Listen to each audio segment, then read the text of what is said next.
నమస్తే, welcome to our channel. నేను సిరి. రాజకీయాలలో సానుభూతికి మించిన అస్త్రం లేదు. పని చేసినా పట్టించుకొని ఓటర్లు కన్నీళ్లు పెట్టుకుంటే కరిగిపోతారు. సింపతి బాణంతో ప్రజలను పడగొట్టడంలో వైసీపీ అధినేత జగన్ రెడ్డిని మించిన వాళ్ళు లేరని చెప్పుకోవచ్చు.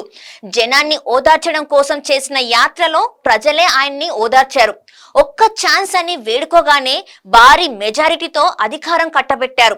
తిరుగులేని పవర్ చేతిలో పెట్టిన రాష్ట్రానికి ప్రజలకు ఏమి చేయలేకపోయినా సీఎం జగన్ మరోసారి సానుభూతిని నమ్ముకుంటున్నారు.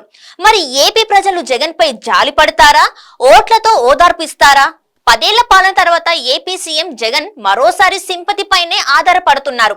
రాబోయే ఎన్నికలు కౌరవులు పాండవుల మధ్య జరిగే పోరాటమని చెప్తున్నారాయన. ప్రతిపక్ష పార్టీలన్నీ కలిసి తనపై దండయాత్ర చేస్తున్నాయని, తాను ఒంటరి వాడినని ప్రజలకు వివరిస్తున్నారు.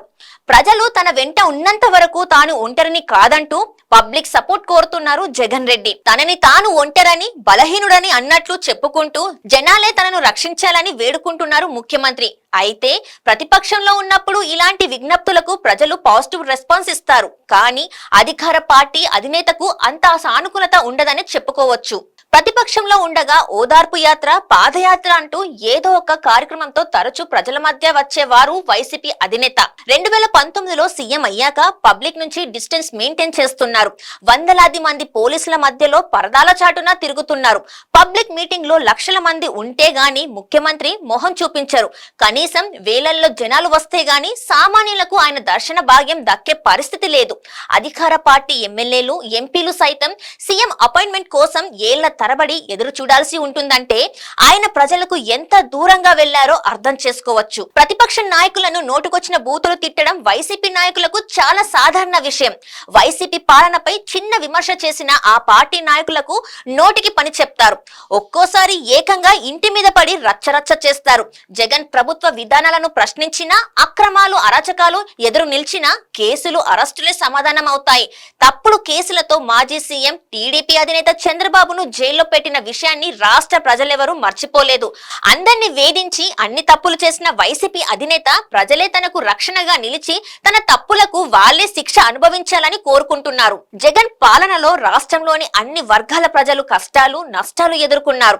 ఈ సంగతి తాడపల్లి ప్యాలెస్ పెద్దలకు కూడా తెలుసు. త్వరలో జరగబోయే ఎన్నికలకు జగన్ కు జనానికి మధ్య పోరాటంగా మారితే వైసీపీకి వైట్ వాష్ తప్పదు. అలాంటి ఘోరమైన పరిస్థితి రాకూడదనే జగన్ సలహాదారులు సానుభూతి అస్త్రాన్ని బయటికి తీశారు. దానికి తోడు ఎలక్షన్ ని ఫ్యాక్షన్ గా మార్చి 2 వర్గాల మధ్య పోరాటంలా చూపించే ప్రయత్నం చేస్తున్నారు జగన్ అండ్ కో.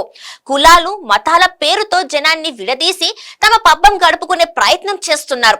జనం 2 గ్రూపులుగా విడిపోతే ప్రతిపక్షాలపై పోరాటం తేలికవుతుంది. అందుకే అబద్ధాలు, అర్ధ సత్యాలతో ప్రజలని తప్పుదారి పట్టిస్తున్నారు. తనకు ఎదురు చెప్తే సొంత చెల్లి, తల్లిపైన ఎదురుదాడి చేయడానికి జగన్ రెడ్డి వెనుకాడరని తేలిపోయింది.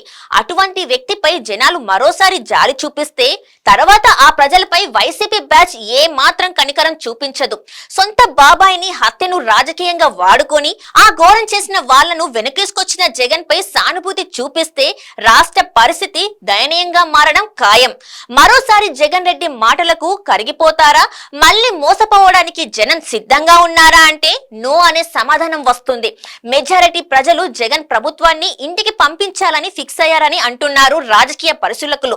ఈసారి సానుభూతి మాటలు, ఓదార్పు రాజకీయాలు పనిచేయవని తేల్చేస్తున్నారు.